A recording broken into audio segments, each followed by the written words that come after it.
El presidente de la República, Martín Vizcarra, ya ha dicho que apenas reciba esta ley aprobada en el Pleno del Congreso el día viernes, lo va a promulgar. Es decir, los plazos tienen que ser y correr de manera bastante ágil, no debería haber ningún tipo de retraso, porque además ha sido una norma consensuada entre los presidentes de las diferentes comisiones, la Comisión de Economía y la Comisión de Defensa del Consumidor, y los funcionarios del Ministerio de Economía. Así que todo el terreno está listo para su implementación, pero siempre hay voces en contra. Ojo con esto, el presidente de la Asociación de Deudores Financieros del Perú, el señor César Huasaca, consideró que el consenso al que llegaron el Ejecutivo y el Legislativo para la reprogramación de deudas en el sistema financiero beneficia casi, dice, enteramente a los bancos y que no favorece a la mayoría de prestatarios.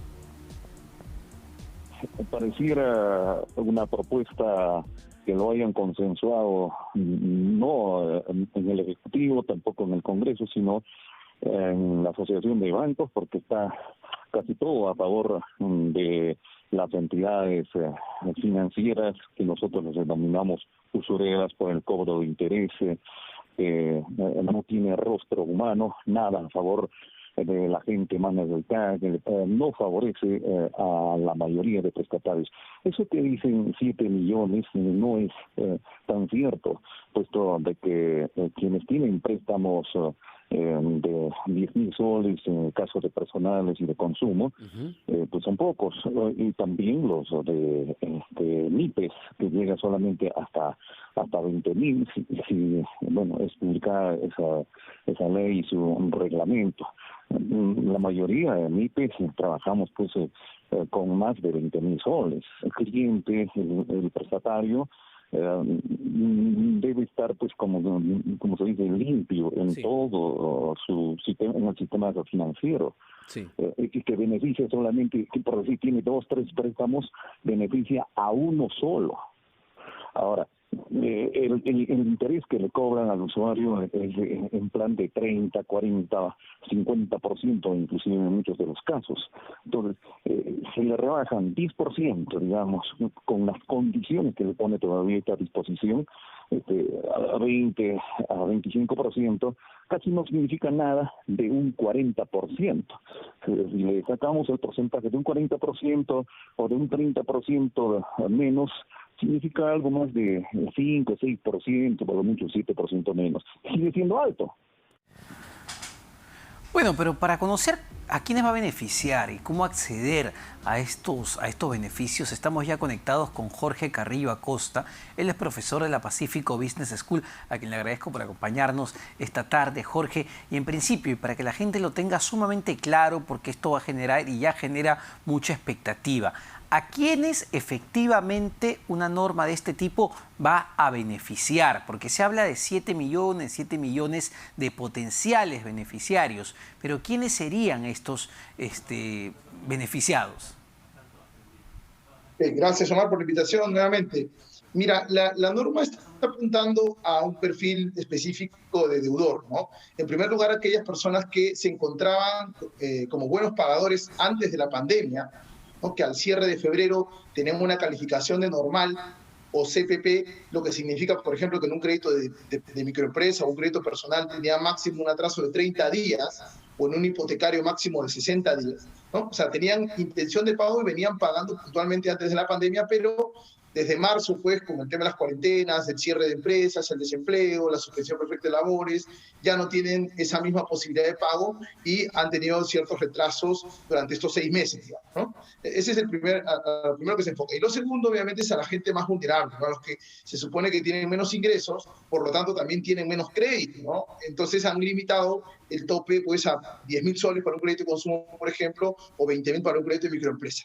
Este perfil, Jorge, de clientes es aquel que va a tener ese beneficio. Sería interesante detenernos ahí cuando se establecen los requisitos. Clarísimo entonces que en principio esto tiene que haber, o está diseñado para aquellos buenos pagadores antes de la pandemia, que debido a la crisis que estamos enfrentando se atrasaron, no para aquellos que tenían atrasos antes de la pandemia. Y esto es importantísimo para focalizar el bolsón de beneficiados. Siguiente requisito, ya se establecen montos. En el caso de créditos de consumo hablamos de 10.000 soles. ¿A qué nos referimos cuando hablamos de 10.000 soles? ¿A que su línea de crédito en una tarjeta de crédito, por ejemplo, sea de 10.000 soles, que haya usado 10.000 soles, que adeude 10.000 soles? ¿A qué nos referimos ya en detalle? Ok, mira, la ley habla de 4 grupos. Primero, aquellos que tengan un crédito de consumo o crédito personal, en donde lo que se dice es que el saldo deudor que tenga en todo el sistema debe ser como máximo 10.000 soles. Eso no es la línea de crédito de la tarjeta, sino el uso que yo le he dado a una tarjeta o el monto que tengo adeudado por mis préstamos. Si en un banco tengo 3.000 soles y en otro banco tengo 7.000, bueno, en conjunto llego a los 10.000. ¿No? Pero si en un banco tengo 5.000, en una caja tengo 8.000, ya no podría acceder porque mi suma total de deuda supera los 10.000 soles. ¿No? Ese sería el primer grupo. El segundo grupo son las pymes, o las MIPES, perdón, cuyo saldo máximo también al 31 de agosto, que es el corte, sea de 20.000 soles. ¿No? O sea, nuevamente puedes tener varios créditos, pero en conjunto no deben sumar 20.000. El tercer grupo son los créditos vehiculares, pero acá hay una diferencia. Aquí lo que se toma como referencia es el monto original del préstamo, no es lo que debes ahorita. El monto original del préstamo en vehiculares debe ser máximo 50.000 soles y en el caso de los hipotecarios, el monto original del préstamo también debe ser máximo 250.000 soles. Esos son los topes para poder acceder.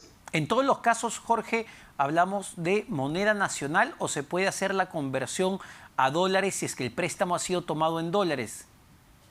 En cualquier moneda, porque, digamos, el proyecto original que presentó el Ejecutivo hablaba de solo soles, Exacto. Pero esta ley ya, consensuada con el Congreso, dice simplemente o su equivalente en soles, ¿no? Con lo cual ya deja abierta la posibilidad de que sea en dólares y a la conversión de ese momento, ¿no? Perfecto, entonces clarísimo, digamos, los topes que se han puesto para focalizar según el tamaño de la deuda y en las diferentes modalidades de créditos que hay y que son buenos pagadores. Esos son los requisitos. Ahora, yo cumplo con esos requisitos. ¿Cuál es el beneficio al que yo podría acceder o que yo debería solicitar a la entidad financiera? Mira, hay 2 grandes beneficios. El primero es la reducción de la tasa, ¿no? Dependiendo de la tasa que tienes ahora, te pueden reducir la tasa hasta en un 25%. ¿No? Una persona que tenía el crédito promedio en consumo, por ejemplo, en créditos de consumo, está un poquito por debajo del 40%. ¿Ah? Y en tarjetas de crédito, en compras en establecimientos, es de 50%. Ponte que sea 40%. Si yo estoy pagando hoy día un crédito de consumo al 40% y accedo a este programa, se me reduciría la tasa en 25%, o sea, la cuarta parte, con lo cual mi nueva tasa sería 30%. Son 10 puntos de diferencia, que es una cantidad creo que importante, cuando traducida a soles, ¿no? Claro. Ese es el primer beneficio, una reducción que podría llegar hasta el 25% de la tasa o del costo financiero en general. Y el segundo beneficio es que no, mi calificación crediticia, mi historial crediticio se va a mantener limpio, ¿no? Tal cual lo tenía en febrero. Si en febrero yo estaba en normal o CPP, ¿no? Quiere decir que venía pagándolo puntualmente, ahora voy a tener esa misma calificación por más que haya tenido retrasos durante la pandemia, ¿no? Ese es otro gran beneficio, no me malogre el historial crediticio, ¿no? Y por último, podrían darme un periodo de gracia también, pueden darme un plazo para poder pagar esta primera cuota, ¿no? En las reprogramaciones pueden darme un periodo de gracia que, según la SBS, puede ser hasta 6 meses, ¿no? Lo natural es que sean 3 a 4 meses, ¿no? Ese claro, es otro porque se habla, Jorge, de reducir la tasa de interés, que es uno de los grandes beneficios del programa, y de reprogramar justamente las deudas y un mínimo de reprogramación de 6 meses, entiendo, que podría ser hasta 36 meses según sea el caso. Sí, lo mínimo que establece esta ley es que la reprogramación debe hacerse a 6 meses, o sea, el nuevo préstamo que te van a dar debe ser mínimo de 6 cuotas y máximo de 36 meses. Salvo en el caso de los hipotecarios, donde el mínimo debe ser 9 meses y el máximo también 36. Es decir, eso hay que explicarlo bien, eso no implica que yo deje de pagar 6 meses, eso implica que el total de la deuda que tengo, de 10.000 soles por ejemplo, lo voy a reprogramar en 6 cuotas como mínimo o hasta 36 cuotas, pero yo voy a tener que seguir pagando. Correcto.